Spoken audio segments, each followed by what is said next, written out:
Hi, hello everybody, and welcome to Simon on the Sofa, or Simon on the Park Bench if you want to get, what would it be the word? Pedantic? No, semantics. Technical, if you want to get too technical. I'm with a wonderful woman today, as you can already see, a goddess, Samjhana Moon. Is it? I call you Samjhana Moon, yeah? Yeah. Samjhana Moon. And yeah, this has been a planned talk for quite some time, actually, as it goes. But when we first met, we sort of knew that we would potentially sit, and we were just talking prior to the talk, and everything happens in this, when it's supposed to happen, in divine time, and if it's going to happen, it's going to happen. And we've just been sat with that. So we actually met a year ago. About a year and a half ago. It's February when we were at the Vipassana. We were at the Vipassana, yeah. On the bus on the way back to the station. Exactly. So, welcome. Thank you. To your decided choice, because I originally said, actually we were going to shoot it potentially in a bathtub. Yes, we were, but my friend, my friend has a bathtub. Like a bathtub sofa. It's a bathtub sofa, yeah, it's cut out at the front, and we were going to do it in there, but she's moved to Australia now. Yeah. So the bathtub sofa was out, yeah. And then I suggested that. Well, I don't know where I suggested, and as you will probably get to know, and if you don't already know this wonderful woman, you will know that she does a lot of her magic, her transformative magic, just to keep you a little bit intrigued in nature. So it was rightfully that you would probably say to me, Simon, let's shoot it in nature. Mm-hmm. And here we are. We're in a wonderful park in London. We've got the sun shining in London, and I'm excited just to show up as always and bring a meaningful, transformational, transparent conversation to you all. So enjoy. So first of all, just lovely. Just soak up this moment. Lovely to see you. Lovely to see you again too. I think when we first met originally after the Vipassana meditation 10 days, there was a really nice connection. I remember we were just talking in the bus, probably some people were listening to us, and we just were off on our own little world of sharing. We hadn't spoken for 10 days, so you was the first person, or one of that I actually spoke to. And we just started sharing things, really, just life, and you shared some of the things you've been up to and travelling around, and how you was really empowering women, and you was on a little bit of a life mission. And then we shared some other things. I can't remember everything, but we spoke about sexuality and masculine and feminine energies and so on. And you shared about your beautiful husband, and you was planning on you were married. You were married because you showed me some. That's right. Yeah. You showed me some pictures of the beautiful marriage that you had, because it was quite a unique, what is it called? It's a hand fasting ceremony. A hand fasting ceremony. We married on the 21st of December, 21/12/12. Yes. So, that day of cosmic alignment, we felt if it was going to be the end of the world, then we were going to start a new life together. Right. So we married at Glastonbury Tour. We would have been married then. Yeah, you was married then. So you shared, and I remember you sharing that, and you were saying how amazing he was. And he's with us today as well. Behind the camera. So I have to say that. No, he's a wonderful man. So so that was really beautiful, and that's. And then we just sort of stayed in touch, and you've shared a number of things that you do in terms of the empowering photography that you do. But before we dive into necessarily what you're doing, because as you know, I always like to show up and just have a conversation. You knew you was coming in today, but what are you feeling in this moment? What's going on for you? What do you feel that you would like to bring to the conversation in this moment? Just anything that can help women anywhere, really, to connect more with their feminine power in a soft, gentle way, in a way that feels authentic to them. So I'm open to whatever comes up. I didn't think too much about it because I know how you work. I just trust the process. So we'll see what comes out. Lovely. So that sounds wonderful. So let's dive in there with we have this opportunity together to share a message out to the world at this time, and just that empowering women. I mean, it's something that I'm fascinated about and want to do as well. In the way that I can, and men, of course, in the work that I do. But let's talk about that. Let's talk about how you are and how you feel gently empowering women. What comes up for you. Well, I've been on that journey of empowering myself my whole life, and my journey has been one of kind of what I found all my turning points have been on for me it was physical actual journeys, climbing mountains, and like Machu Picchu and the Annapurna circuit in Nepal, and the coast to coast was the first one when I was 17. So for me, my meditation kind of was this walking process. It was about walking, sort of that breathing that's necessary when you're walking at altitude. So for me, nature has helped me to heal and helped me to connect with different aspects of myself. I didn't necessarily know that was what was happening at the time, but now looking back on my life, I can see that all of my travelling was all about, they do say it opens your mind, and of course it does. It exposes you to situations that you wouldn't normally. And I just learned so much about femininity along the way, about my own femininity and femininity around the world, and what it is for other women, and what their constraints are, which are usually imposed upon them by either their culture, their religion, their social environment, their media, whatever they're exposed to, tends to limit people in certain areas. And there's no right or wrong, it's just different wherever you go. And when I came back to the UK, after 6 years of this travelling around the world and working and living overseas, I was very sensitive to the limitations women were experiencing here, and I was also really shocked by what I was seeing in the media. Girls of 5 going on diets because they thought they were fat, and teenage girls for their 18th birthday having boob jobs and bum jobs, and the plastic surgery, and I said all the massive diet industry, and this focus on fixing everything rather than just enjoying who you are. And also just older women as well, this whole anti-aging and age-defying products, like don't get old, whatever you do. Yeah. That's cream to keep you young. Yeah, I mean, that's a subliminal message is, don't get old, whatever you do. I mean, do we really want to be pasting that kind of stuff on our faces? Yeah. That's a natural process, right? The natural process is that we're aging and embrace that beauty as opposed to like trying to, keep away from it. But sorry, carry on. No. I was just very sensitive to all of that, and I just thought, well, and also just what young role models, what role models did young people have, young women, what kind of role models did they have currently,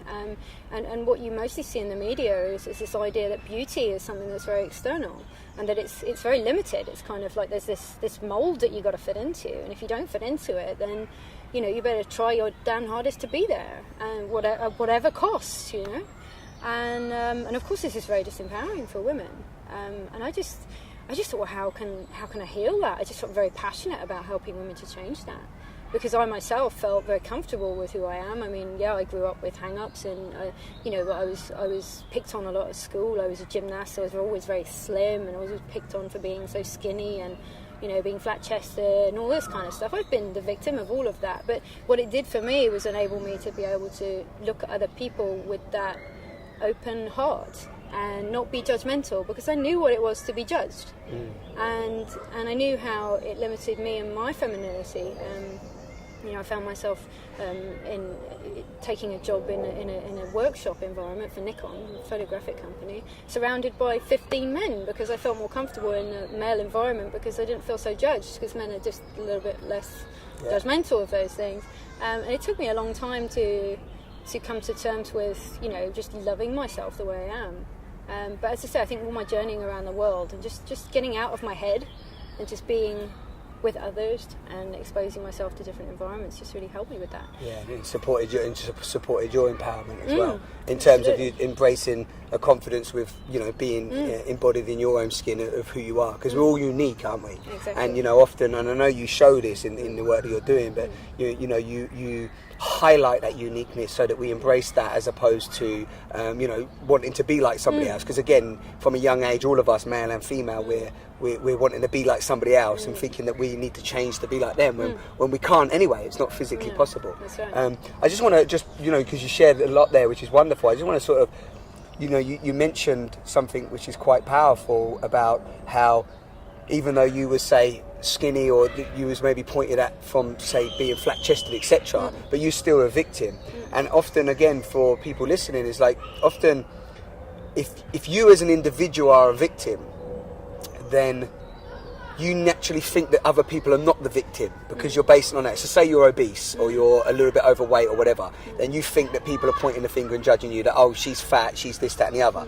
So you don't think that, say, slim, slender, what is deemed as slim or slender or skinny or whatever are necessarily the victim. Do you see what I mean? So I like that. I know what comes up for you from that, because it's like everyone has that experience of being a victim. Absolutely. Right? I've worked with hundreds of women over the past 4 or 5 years, and every woman is, she's got I'm too boob, or I'm too bum, or Right. it's actually more like I'm not boob enough, I'm not bum enough, I'm not tall enough, I'm not slim enough, Right.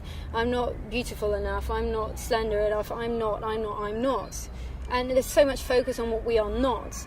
And every woman has her thing, but I think for me, and certainly in all the women that I work with, it's just about honouring every woman in the same way, and appreciating her beauty and helping her to appreciate who she is and how she is. I mean, I've always loved more curvaceous figures.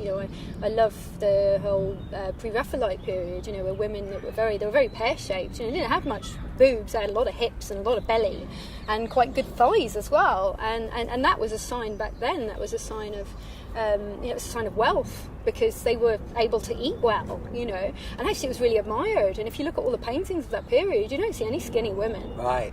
And so it's really just that, we can take a lot from that actually it's a lot of the time it's just a trend. It's just what is okay right now. Just like in fashion has trends all the time. But we seem to be at the moment just locked in this idea that it's tall, skinny, and that's kind of where we should all be. Yeah, and there's been that big thing, just to throw in there, there's been that big thing recently or in the last few years about this whole photoshopping and all that as well, based on that, isn't it? Yeah. And I know that Dove and other people have done sort of campaigns to really embrace, that similar things that you're talking about. But go on, carry on. And I just really like to change that. I just thought, what alternative do women actually have currently? And the thing is, unless you provide people with an alternative, they're stuck with what they know. Uh-huh. So unless we actually, step out there, put something in front of them and say, like Dove did, numerous people were trying to break that mold. For some reason, it still seemed to be holding, but people are starting to awaken to it more. But through eating disorders and all those kinds of things, people wanting to be so slim that it goes too far. Yeah. And that's another thing that really I find very disturbing, that people have this relationship with food which is actually, is so detrimental to their health. Yeah. So what do you feel, just to throw in there, because again, there's so much richness here. We can go. Yeah, we can go. on all different we can go. We can go in many different places always. And and I know that wine conversations, we can only get a little bit in, but you talk of eating disorders, anorexia, bulimia, and all these other things, and even now, there's they're saying that like a pandemic of obesity and so on. So we're all, as human beings, we all seem to be challenged with this, these challenges, these diseases, diseases, and what do you feel from your experience of definitely working with women for the last 4 years and meeting many women? And you said that you mentioned that they're focusing on all the knots, and you're highlighting, I know, even just from being around you, that you'll be pointing them to, just seeing the beauty now, as I do, when I meet somebody, it's like I instantly can see so much beauty, and when you point it back, that it's almost like they haven't seen it. It's not been in the mirror. They haven't looked in the mirror. They've never even been pointed it out, or for whatever reason. So I just want to hear from you, because I know you're full of wisdom, and you're very, I think we're similar in the way that we sort of we analyse things and so on. So what do you think, what's at the belly of that, what's at the core of that from your experience? Why is that there? I think for most people that it's different. I say it's different for every woman, but I'm not enough. I think that's so worthiness. The core, it's that self-worth. It's I'm not enough. As I say, everybody feels that they should be more than they necessarily are. It's different for every woman. But as you say, the experience I have when I'm out photographing women is when, I capture one of those images, when I see their spirit, I can see that, it sends a shiver down my spine, and I know I've captured something magical. When I show them that image, they often don't recognise themselves. Wow. And it's just so powerful. And you hear, a lot of the women say, wow, I want to say I'm beautiful. Can I say that? And they actually ask permission. And it's just giving them that permission. It's like, yes, that's why we're here. That's why we're here. And that's such an honour for me to be able to give women that space that they can say I'm beautiful. And it's not about the external, it goes much deeper than that, because they're actually seeing something coming from within themselves. Beauty isn't about dressing up on the outside. I mean, I like dressing up on the outside. It's great, wearing a bit of makeup makes women feel nice, wearing a nice dress. It helps us to feel in flow, and it helps us to express who we are. Yeah, it's just, that is what it is. Yeah, it helps us to express our individuality. But beauty just comes from inside of us. I mean, it doesn't matter how much you dress it up on the outside. If you've got a bad attitude and you're speaking in, nasty tongues about people, no one's going to find you attractive. So it's really about helping people to see that actually when they become not so self-conscious, and that's what my experience is all about. It's not about posing for pictures. It is about choosing a scene, and it is about working the space, but it's more about getting them to have a sensory experience. So if, for instance, they're standing under a little trickling waterfall, getting the water running down their arms and actually getting them to experience that. And in that moment, they lose the connection with the ego self, and they become one with their environment, and they remember their elemental being, and they shine. And it's those moments of oneness, of connectivity. Photography is able to capture that. And they're fleeting moments in our existence at the moment. I mean, wouldn't it be great if that was like we were like that all the time? Yeah, well, that's how I like to try to be, right? Yeah, that's exactly. and that's why I do what the practices I do Yeah. to connect to that space. And it's lovely what you say, because it is about, ultimately, it's about connectivity. I love that. I love that word. It's like, ultimately, it's about connectivity. And I love watching your passion, and as you're expressing, but also emotion there. I can feel a lot of emotion there as you're expressing that, because you can see. And I remember when I just got a little flashback to when we first spoke, and that's what I felt was that the passion in you that you'd realised. Quote me if I'm wrong here, but the passion in you that you realised that you have. Yes, you're a photographer. That's great. Yes, you can take a good photograph, but there was what you just described. It was that you realised that you was able to do. Do you remember? It was that you realised that with another person, the honouring of enabling that to potentially happen. Not from an expectation that it has to happen, but just, to give that space, to create that space for that person to connect to their authentic spirit. I don't know if I'm wording it in that. That's right. Yeah. I mean, it's it is. As I was saying to you earlier, every photo session for me is a ceremony. Everything is a ceremony, especially what we're doing now is ceremony, which is why we open with some Palo Santo and a blessing, and that in itself opens the creative door. It opens the door for spirit to enter and for us to really be seen and to show ourselves, because we feel we're being honoured in that space. Our spirit needs to feel honoured in order for it to come forward. Shine. Yeah, in order for it to be seen. They need to feel that they're in a safe space and able to do that. So that's why I start every session with ceremony, and I found when I started doing that, it made it even more powerful. And that women, as I say, they were feeling honoured, they were feeling adored. And respected. Yeah, seen, respected, like you said. Seen. Yeah. In their truth. And because I have this, ability to just, not an ability, but I've just, as I say, I've always had this... this way with just not judging people for who they are, just being very open to whatever it is they want to offer. This non-judgmentalness, I think it's part of who I am, because people always open up to me, and a lot of women who, I do encourage women to pose nude in nature as well, because then there is no mask to hide behind. Yeah. There's nothing else to hide behind when you get naked, and it also helps you to connect with your environment and feel part of nature again. There's nothing between you and the soil underneath you, or the tree bark that you're standing against, or the sand, or the waves crashing against your body. Yeah. There is no disconnect there anymore. There's nothing between you. That's you. That's you. Yeah. So, and when women do pose nude, it's tremendously powerful, because they're able to. I mean, some women who are really nervous with the camera, in fact, when they get nude, they're more open when they're nude than they are when they've got their clothes on, which is really interesting. Yeah, that's really interesting. It's really interesting. Yeah, I want to share something there, because of being being on the camera, or being walking the acting path. what you're doing is really, again, I know it's powerful, but it's powerful because you're getting them to, inviting them to get nude and connect. And for me and for everyone listening, transparent communication. I should be doing these conversations in the buff, in the nude. one day, right? That's coming because what you just said is I really want to just hold a little space with that. Is that for me is the transparency of who we really are. And you're using, but what you're doing as well is you're using a camera, and from experience, when the camera goes on, most people freeze. So not only are you enabling that to soften around the camera, to open up to their authentic self, plus potentially some of them get nude. Can you see that? So it's almost all the fears, isn't it?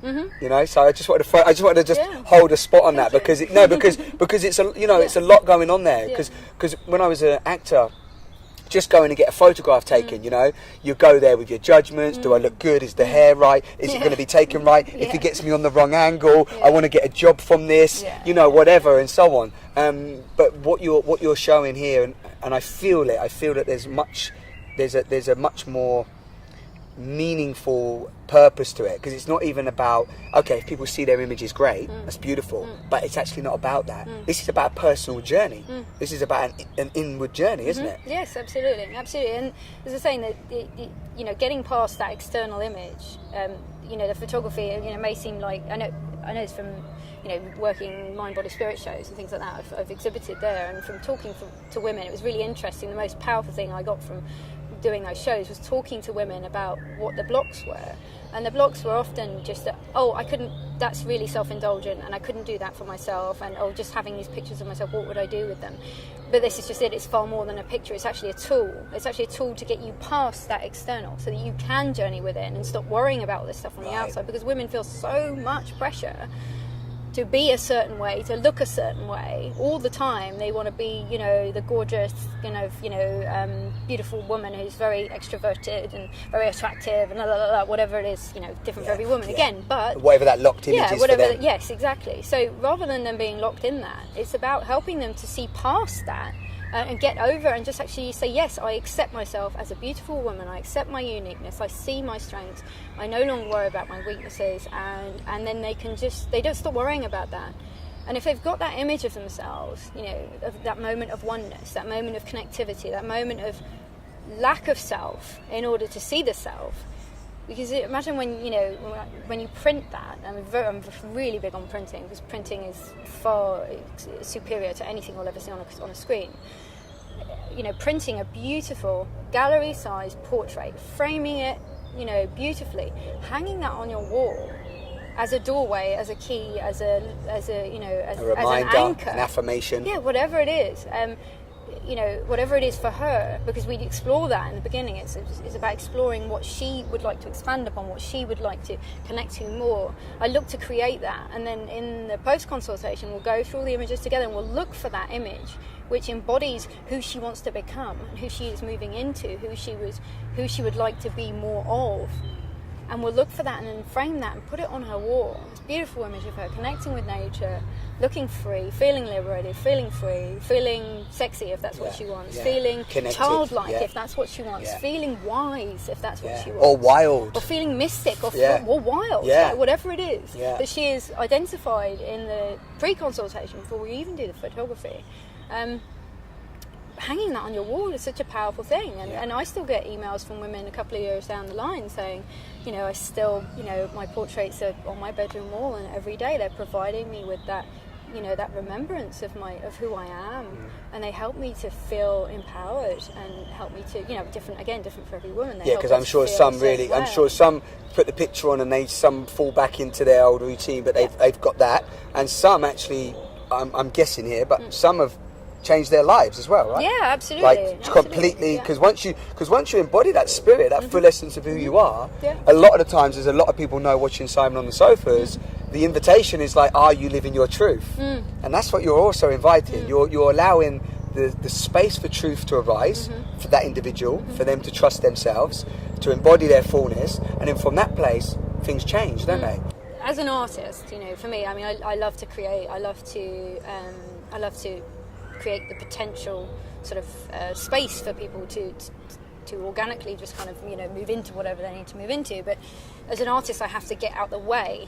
you know, and I've learned this through meditation, through a lot of different practices, through this detachment from my work, that actually, you know, my work as in the actual portraits themselves, you know, I often go home and I look at the pictures and I think, wow, look what we created today. Look at this, you know, because I'm so in the moment with the person at the time. But before I even leave the house, you know, I have to have my own private ceremony and ask that I step out the way, that I be the channel, that I be that, you know, that catalyst for whatever it is needs to happen for that person, and for me allow it to happen. Not to stand in the way of that, not to get in the way, but to nurture it if it needs nurturing, to stand back, to allow people to... I mean, some people have said to me, wow, you know, you let me cry. You know, thank you for letting me have some tears, Lovely. you know. And it's just about allowing whatever it is for her. And for me not to feel like I need to manage it in any way, or that I need to be looking for any outcome. So I really just arrive without expectation, knowing the person, holding the space for them, and then just, you know, just seeing the magic. I mean, nature provides so much of the magic. I mean, light, you know, I mean, crazy... Colour. Yeah, I mean, crazy stuff happens. You know, a lady wants to do a mermaid shot and we're looking for a space on the beach, and I just see some rocks. So let's try over there. We go over and there's a starfish sitting in the rock pool swimming around. I mean, I've never seen a starfish on a UK beach in my life. And yet the day I'm doing a mermaid session with somebody, there's one there just waiting for us. I mean, that kind of stuff, you just... It's just not expected, but I always expect the unexpected. Yeah, you never know. Said to me, I remember you said to me once, or it might have been on an email or message, that also you was looking for something, and then, you know, they wanted to climb or something, and all of a sudden there was a tree there. Do you know what I mean? And that tree just happened to, you know, it was wrapped around a rock. It was wrapped around a rock. You know, and you that's know, what she was looking for. Yeah, trees wrapped around a rock. Yeah, I couldn't think of anywhere. Like I had nowhere in my mind. I had none of the locations. I didn't have one. And then when we arrived on the day, I was just hearing very strongly, you know, to the location I'd chosen for. I knew there were rocks there and trees and beautiful trees, but I was just hearing stay high, stay left, because this place has lots of different, you know, has lots of different treks through it. I hadn't explored it completely, and I stay high, stay left, stay high, stay left, kept hearing it. So I did. I stayed high, went left, and we walked around a corner, and this magnificent birch tree was just wrapped around this beautiful rock, and she literally just went, oh my god, you know, it's just what she was dreaming of. I was like, oh, thank you, you know, thank you, you know, because it is a very blessed journey when you're opening the way for your spirit to awaken full. It's very blessed. There's lots of synchronicity, there's lots of magic, and that's what, you know, my life has been a story. All my travels around the world, I mean, amazing things have happened for me. Angels, real people, real angels have turned up when, you know, I could have died, or, you know, I needed somebody there to help me because I travelled alone all the time. People had always arisen for me. So I believe in magic, and great, my mum was...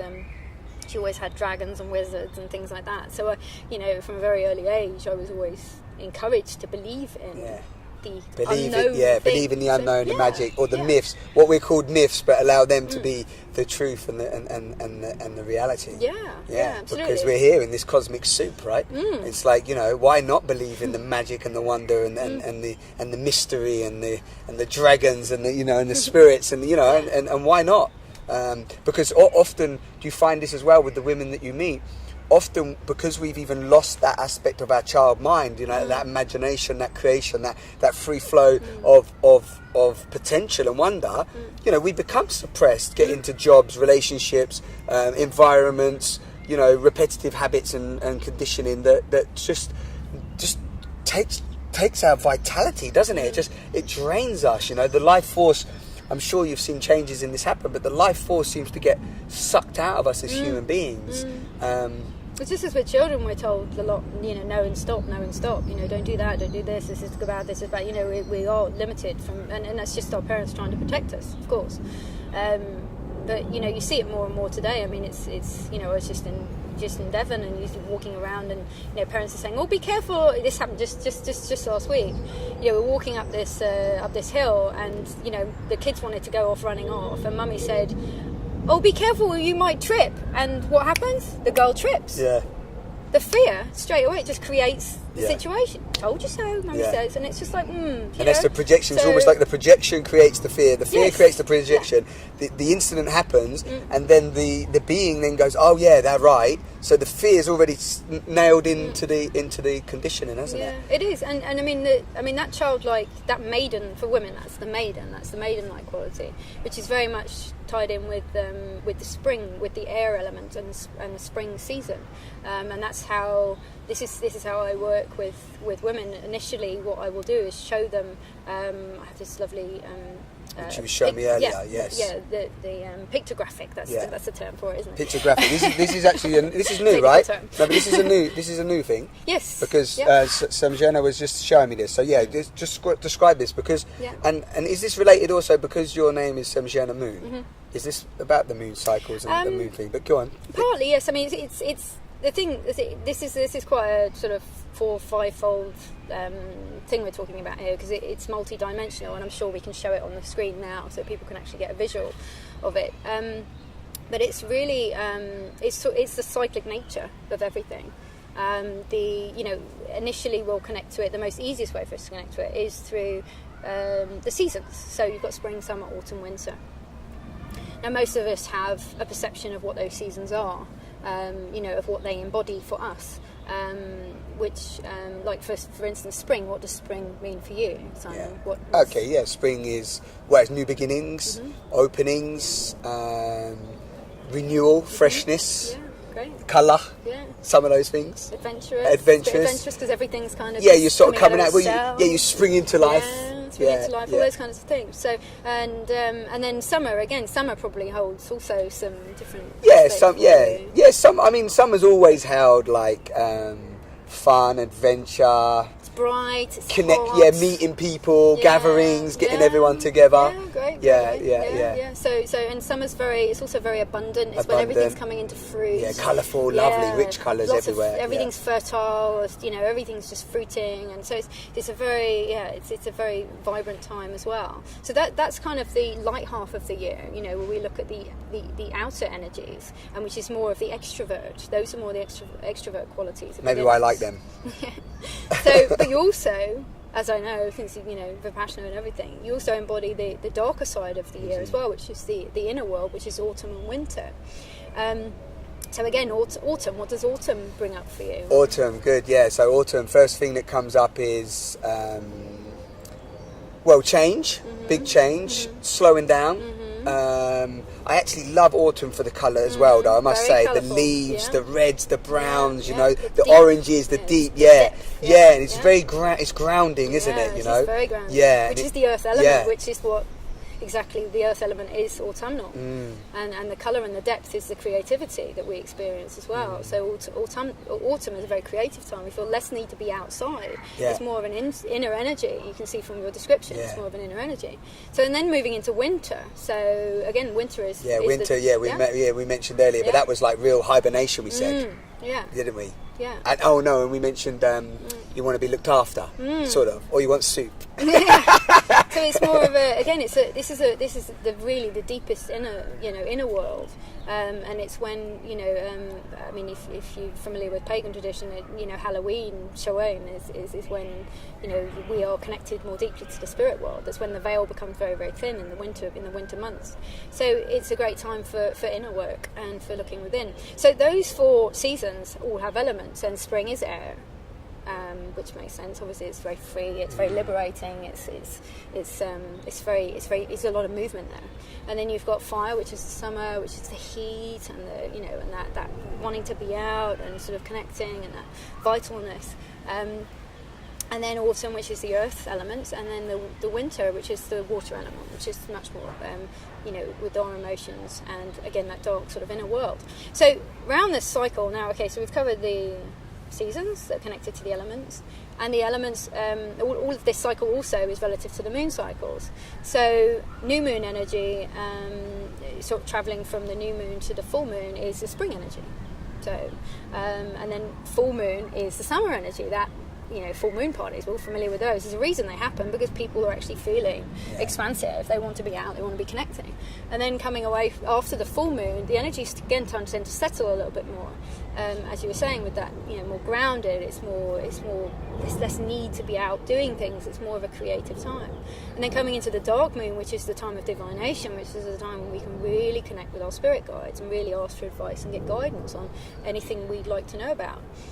So this is the cycle. So you can see it. So it's starting to build the picture. And each of those energies, I mean, that moon cycle is obviously relative as well to a woman's menstrual cycle. Right. And many women, perhaps, would be able to connect with a lot of the things you described. Women would experience those energetic forces within themselves throughout that season. So the seasons aren't just annual.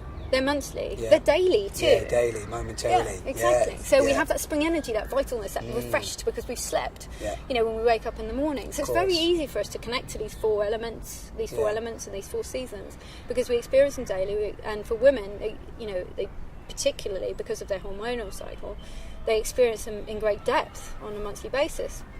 And of course men do as well. We're all sensitive to the moon's energies. I think men do more than they let on as well. Quite possibly. I think, honestly, but carry on, because this is lovely. Carry on. So the moon, we know, if you're new to the idea of the moon affecting us, it's well known within our society that the whole term lunatic comes from the time around the full moon, where they find people with mental challenges in institutions become more, they're more aggravated, and they become more troublesome, if you like. The police force also know this. They know that there's more trouble around the full moon, so there are more people on the beat, because they know that there's likely to be more trouble. More activity, more madness, more. Exactly. So it's well known within our society, but also see with the oceans are affected on the daily, the tides. We have high tide and super high tides when we have new moons and full moons. So and we're 70% water. Yeah. So why on earth wouldn't we be affected in a similar way?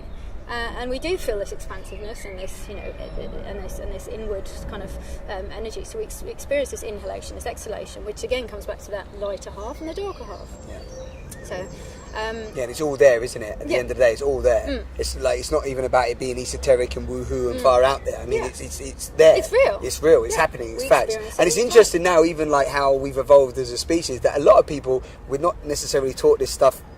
Let's not go to schools, but that's a whole nother conversation we can talk about another time. But we're not educated in this way, even in how to connect to our body, how to connect to the cycles, the elements, and everything, like you say. I'm loving this depth. So so this is coming together in what sense? Just from what you've been finding, or now a way of connecting people?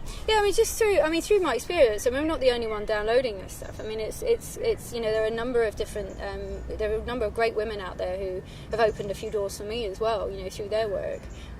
Alexandra Pope's doing some fantastic work, and Miranda Gray. These women are both have written fantastic books which have really helped to inspire my journey. But interestingly, I found them after I started to download the stuff myself, and I'm like, Miranda's got her take on it, and Alexandra's got her take on it. But the general feeling is that as women, we rarely embody or allow, perhaps, give ourselves permission to experience all aspects of that cycle. Yeah. That we often suppress certain parts of it, and for a lot of women, it's menstruation. Yeah. Because our society, again, you've only got to look at the adverts, like Tampax adverts, put a plug in it and pretend that it's not happening. Yeah, exactly. Don't even look at the blood. Yeah.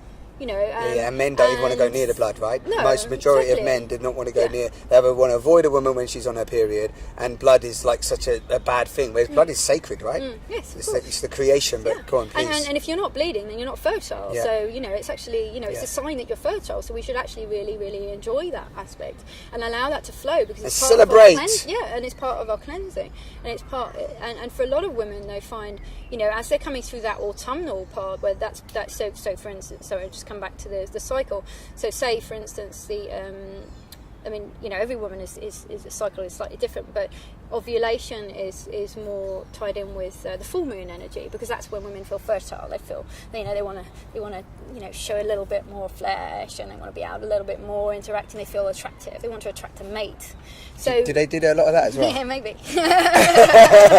I'm going to look out for that. If I start seeing women just giving it a little bit of that at the weekend, I'm going to I know what period they're in. I know what stage they're in. But as a man, you'll probably be able to sense when a woman because you is can attract. ovulating, Yeah. because, Okay. I mean, I don't know if men can. Oh, they can. Yeah. They can. Yeah. And, they just probably don't know that that's what's attracting them. Part of the thing is that a lot of women in our society today are suppressing their cycle. They're suppressing the natural cycle. They're either got an IUD or they're on the pill. They're not actually ovulating. They're not actually experiencing. They're not giving themselves that freedom to actually experience their full potential as a woman. It's blocking that energy that's there. That's creation. That's life force. Yeah. And I myself, I was put on the pill when I was 15 years old because because I had painful periods, and nobody. That's what they did back then. They just most stuck you girls on I the pill. know as well. Same. Yeah. And the thing is, they're not actually. So when you perhaps come across a fertile woman who is in her ovulation, you might feel really attracted to her because you're like, wow, there's something going on here. And, it's hormonal. It's coming out of every pore. I know Charlie behind the camera there, my husband. He just goes nuts when we're fertile. Keep an eye on him. Keep an eye on him. So and he really senses it. It's this mammalian kind of instinctual thing that a woman is fertile. Let's reproduce. Yeah, and I bet men are tuning into that. But again, through our lack of sensitivity and awareness of that, we're not even knowing then how to control that, because this is such a rich conversation from that sense. Because I've always said, even from my experiences, how disconnected and out of awareness and in sync of even those energies that you're talking about. Yeah, you're not exposed to it often enough to be able to experience it. Yeah. And again, if we're not shown the alternative, if we're not exposed to something, how are we to understand it? It's all very well me explaining it to you on an intellectual level, but until you actually experience it, you'll never fully be able to understand it. That's how we learn, through our own experience, because perception is individual. It's isolated. It's our perception, depending on what our belief system is and our upbringing and everything that influences us on, the stars and our horoscope and just about everything. And the moons and everything. Yeah, like you said, exactly. So and at different times of the month as well, we're going to be more perceptive than others. Again, it's about that those underlying energies of the moon cycle, and for women of their hormonal cycle, which allow them to tap into different aspects of the feminine. And for some women, they go through their whole life feeling like, when I show them this diagram, they'll say, well, this is very much where I'm at. Some women actually say, you know what, I don't think I've ever experienced my maiden energies. They look at the chart, they say, I don't feel that I've perhaps ever actually connected to that. There's a real sadness with that for them, but there's also opportunity, of course. With that awareness comes that opportunity to explore. Yes. And that's what my work's also about, through the photography, through the journey, that awareness that somebody wants to explore that elemental aspect. So it's about creating the space, creating the feel. A great thing for women with maiden energies is dancing. And I wrap a woman in a silk scarf at the beginning of the session. That's often used to just let it go into the wind, to feel and to experience that air element. So it's about getting them to experience the elemental aspect, and then the maiden just shows herself because she is stimulated by the elemental aspect. You're arousing that energy. You're arousing that energy to come out and then to feel that embodied. Yeah. Beautiful. So helping women to, as I say, to explore these different aspects, and just coming back to menstruation again, which is something that's been massively suppressed in our society. Please do, because I'm happy to talk about menstruation all the time and with everyone. No, honestly, and for people listening, the more we talk about this, for me, is part of the masculine feminine connection. Sure. It's like, please continue. It's really important as well for men to be able to be able to understand where a woman is in her cycle, because if you're in a relationship with a woman, she is going to respond to you in a very different way depending on what season she is currently journeying through. Right. So, for instance, a woman who's in her summer energy, who's fertile, she's hot, she's feeling that kind of, hopefully, she's able to embody that side of herself, that side of her sexuality. Then she feels, attractive, and she'll be, she'll be welcoming you in. And welcoming all the energies, right? Exactly. But she'll feel like, she'll feel very sexually attractive, and she'll want to have that really, passionate, fiery, that fire element really comes into the sexual relationship, when a woman's in that phase. But you know, if you were to approach her in a similar way when she's in her autumnal energies, you're not going to get the same response. Yeah, you might get a slap. When a woman's in her autumnal energies, she's feeling powerful. She's feeling, and I call this part the mystic sister. She is the mystic. She is this powerful woman who's able to enchant. You know, wisdom. The wisdom is there. But it's very much the creative enchantress. So you need to appeal to her creative nature. She's going to want a lot of foreplay. She's going to want a lot of stroking, a lot of caressing, a lot of kind of honouring of who she is. And that's what's going to turn her on. Yeah. So it's about appealing to those different kind of, you know, we're just talking about relationships here. But obviously no, but it's nice. Men, listen, tune in. So you can see how this helps both men and women. Yeah, but totally. Because it's just awareness. It's getting to know what are we... This is like a divine being here, male and female. You know, what is there, what is being communicated. Yeah. What energies are available to you to be able to work with. And supporting you, and because if you go against it, I tell you what, you're going to really struggle. Yeah, which is what we're seeing. Let's be honest. This is what we're seeing. We're seeing constant conflict in every relationship. You know, most relationships, because there's that lack of awareness and understanding. But go on, I mean, there is obviously polarity here as well. I mean, you know, the autumnal energies are also very connected to the spring energies, because there's always a polarity as well as they're all integrated. Exactly, they're all integrated. And there's nothing to say that a woman in her autumnal energy doesn't connect to any of the others. It's not limiting. It's not meant to be limiting in that way. It's just that with this understanding, there is this ability to connect to many different aspects and to be able to call upon them because you're more familiar with them. Because when you're able to embody them completely and fully and understand them and feel it within yourself completely and express it as well with ease, with allowing yourself to express completely that aspect of who you are, and being okay with that, being okay with, so for Western women, for instance, being okay with being an intuitive, emotional, you know, woman, which is often frowned upon in our society. You know, people often say, "Oh, get a grip, woman." You know, don't be so emotional. Think logically about this. Pull yourself together. You know, pull yourself together. When actually, sometimes women just need to be able to release and just be, and they need to cry sometimes. They need to wail sometimes. You know, they need to be able to let stuff go in order to heal stuff and move through stuff. We need to be able to, you know, experience things fully on an emotional level. Because if we don't, we suppress it and it blocks us, and it will keep coming back. Anger, resistance, frustration, and so on. And patterns in our life. We'll attract certain relationships and things. We'll keep bringing this stuff up. Well, you always attract what you are, right? As well. So you're going to be in that space. I want to just throw in there from a man's perspective as well. You know, from personal experiences, that often we you know, we project, don't we? I mean, women maybe do it as well, but, you know, especially I'm looking at my own relationships, is that, you know, we project on that we think that a woman should maybe act the way we act as a man. We don't often allow the differences, you know, the uniqueness in that, and we don't understand a woman, and we don't often have the transparent communication, which, you know, is my passion, but we don't actually embody the transparent communication to listen to what a woman, like, to really ask in a relationship, like, where are you at, what are you know. And I know in my last relationship I stopped doing that, you know. I wasn't really showing up fully, and I wasn't really aware of where she was fully, and not listening properly. You know, listening is such a key now. I'm realising more and more as I move into this communication of, like, really listening and hearing what are they experiencing, what are they going through. And like you said, you know, emotional, you know, what is the emotion about, what is the wailing about, you know, what's underneath just that. Just allowing her to go through it, and not saying pull yourself together. Or avoiding it and going, oh, come on, just you know, put the telly on. Just hold her.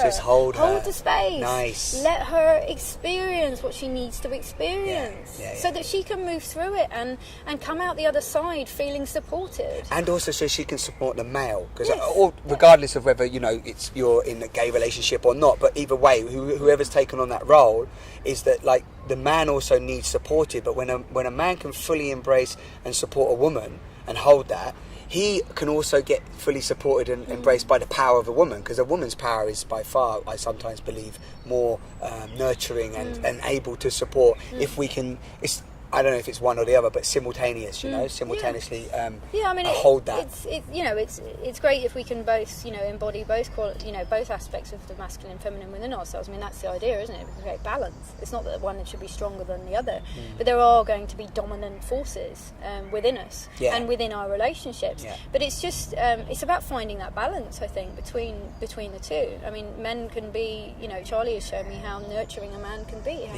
how love can be so supportive, can be so progressive, can be so healing, and so and strong, and not lose its grit and its edge. Still have its fire, this is because still be emotional, and, you know, have all of those different aspects. Still be very grounded and very supportive, and lead the way a little, you know, because sometimes people talk, and I know a friend of mine mentioned this before, is that in this sort of, I don't want to call it the new age way, but the way that we're moving into a much more, you know, aware state, I hope, or at least you know, treading a little way that way, is that often men have felt like, to become like aligned with their masculine feminine, they've got to become somehow, you know, feminine or weak or whatever, and it's like, no, you keep that manliness. Women, you know, like that. But also you can embody the awareness as well, isn't it? Yes, you know? Absolutely. It's, you know, it's being able to call upon, again, it's about calling upon the different energies at the right times. It's about being intuitive and about being sensitive to what's going on around you, but also being aware of what your capabilities are as well, not expecting too much of yourself. You know, because we all have boundaries, we all have limits to what we can experience or what we can offer people. So it's just being okay with whatever you can achieve at that time. But I think awareness, you know, just being in the moment with the person, not trying to analyse it too much, but actually just feeling it and trying to experiencing it. Lovely. But through, as I say, I mean, you know, for any man wanting to understand women more, I mean, the thing is that so many women don't understand themselves that much. Vice versa, so many men. But how can someone else expect to understand you if you don't fully understand yourself? And it comes back to the self-love, just to throw in there, if you don't fully, you know, start to acknowledge yourself and love yourself, or have consideration for yourself, vice versa, it's hard. But go on. And again, lots of the blocks for women are very external. I mean, they are for men too, but for women particularly, are very external. So again, photography can get past this and get into that sort of deeper self. But the one aspect of the feminine that women, as I say, that women in the West I find are very suppressed, is around the menstruation. It's the wise woman. Again, coming back to the anti-aging and the age-defying stuff, don't get old. But actually, the older we get, the wiser we get, and the wisdom isn't embraced, it isn't acknowledged, it isn't celebrated by our culture so much. Our culture celebrates, it's quite youth-obsessed.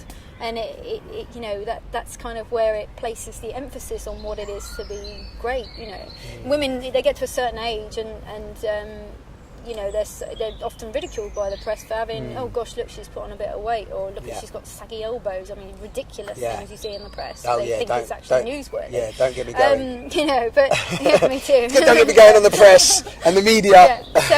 So it's about sort of untying all those knots, really. But for, as I say, for a lot of women, it's getting them to look at sort of all those different aspects of themselves. Where do they feel most connected to in their life? It may be that, you know, certainly with older women, they feel that they have connected with all of them at some point in their life, but they feel it's about creating that balance as well. So that, you know, if you imagine these four now on sort of, you know, one of those little, what are they called? The little, the spinners. The little spinners. So you want to try and create that balance where it can just stay... stay spinning. Optimum. Stay spinning continually. So it can stay in a high vibration. Right? So it can keep that movement, be in flow. Actually, just keep that movement going. So you can see if you spend too much time in one of them, it's just going to tip over, and then things are going to slow down. And then it does that funny thing where it sort of spins and flies off sometimes, doesn't it? You know, when you drop it, it goes woo. Yeah, exactly. So that can leave us feeling a little bit unbalanced and unsure about what it is we're supposed to be doing and where we're going. So it doesn't give us confidence in ourselves. So it's about just trying to help to create a little bit more balance there. So by identifying where they're at and then looking at where they're not, and actually where they would like to be, where they feel attracted to, helping to bring those elements through working in nature, through working with the actual elements themselves. Working with the truth, because truth is nature. Exactly. Isn't it? I always say that nature speaks truth with no words. You know? That's what I learned from all my years travelling. I felt like I was being reeled into places, literally, and being at like Iguazu Falls and being on the Altiplano in Bolivia and seeing stuff I never imagined I would see. I was moved to tears so many times, and it healed so much in me. And being in wild nature and experiencing the majesty and the magnificence and the diversity of what we have on planet Earth, it's just incredible. And it just really helped me to just identify with, as I say, different aspects of myself. I didn't know it at the time. I was just on my journey. But looking back now, I can see, I mean, for me, one of all kinds of things, not just nature, but also one of the big things as well for women is letting go of control. Yes, and allowing men as well, to, just across the board, letting go of control. Yeah. Getting out of the way, like you said earlier, and just letting go that you know, and letting go that you think you need to know, and letting go of control, full stop. Yeah. Wow. So, I mean, one of the things that really helped me with that was salsa dancing, because for a woman, if you for a moment try to anticipate what's coming next, if you for a moment think that what the next move is, then you'll step out of flow and it won't work, and you'll trip over his feet or whatever. And you've got to be very intuitive. It's very fast. You've got to be right in the moment with the person, because it could just be a little tap on the shoulder or just a moving out the way. You've got to be very spatially aware. And again, at the time I just had a calling to do it, and I absolutely loved it. I've always been a dancer, but I loved salsa because it really helped me to learn in a very physical way how to let go of control. So for any women out there that are wanting to learn to go with the flow more and let go of control and allow a man to lead you, because men love to lead. Salsa. What's for me? It might be tango. I call it salsa. Swing. Salsa sauce. Salsa. If you can't salsa, eat some salsa, but not with unhealthy crisps.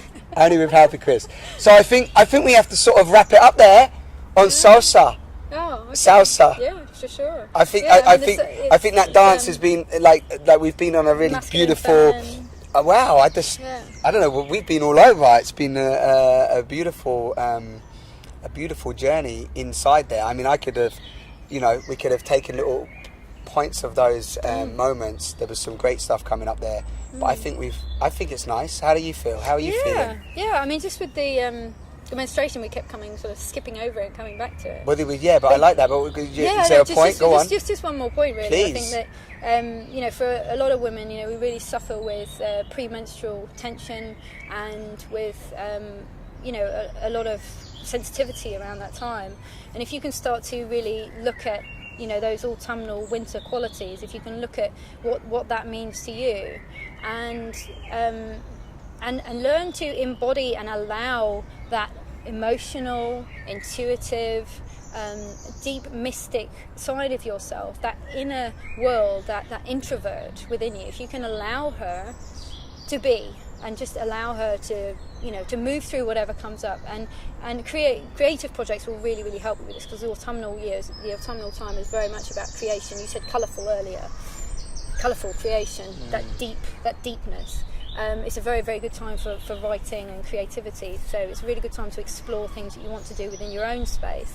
But if you can allow that and give yourself some time, if you can, just to be, to separate from the world and turn off the TV and just allow yourself to sleep or rest or do whatever it is you feel inside of you. Just allow it to happen, and don't feel guilty for not working and not whatever it is you feel like you should be doing, not feeling guilty, and allowing yourself to really enter that dark space and know that it's okay, because actually on the other side of that dark space is the light. So it's about allowing that, it's that polarity. It's embracing all aspects, isn't it? So the more allowing the dark, allowing the light, embracing it all. So the more the woman is able to embody that darker side of herself, she's more able to embody the light side of herself as well. So it's just allowing yourself to journey with that and to be okay with it, and just let people know around you. I mean, when I was living in a shared house, I had a red blanket. And when I was wearing the red blanket, everybody in the house knew it was menstruation time, or I was approaching it, and I was feeling sensitive, and they knew to just give me space and to just be quiet. Or it might be, if you're living with your husband, it might be that you have a symbol, like you might have a red rose single red rose you might put on the kitchen table. If you don't want to actually verbalise it, find a way for it to be known within, and that itself will help the people around you. And that will help you to allow the process as well, and just tune into the different seasons and what they mean to you, and journey with that. and enjoy it. It's a great ride. I've really enjoyed embodying all of those myself, and it's still constantly changing.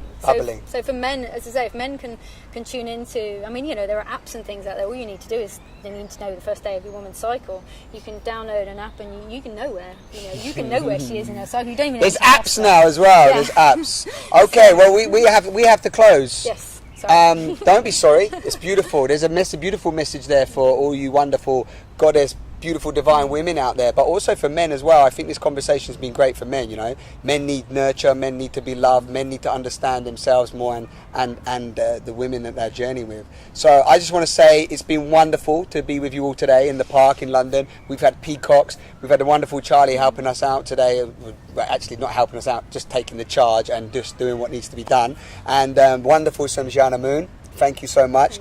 From Goddess Portraiture, if you want to look that up, and underneath the videos there's always links. And Simon on the Sofa, subscribe to the channel, share with your friends. We're sharing these conversations around the world in order for you to really embody conversation yourself, communicate your truth, share what it is that you really want to share, communicate and just express with friends, family, create your own conversations, and because I feel that's what's evolving us as a human species, is our ability to express what we're really thinking and feeling. So thank you all for joining us. I'm going to get a hug of a wonderful woman. Thank you for giving us all a voice.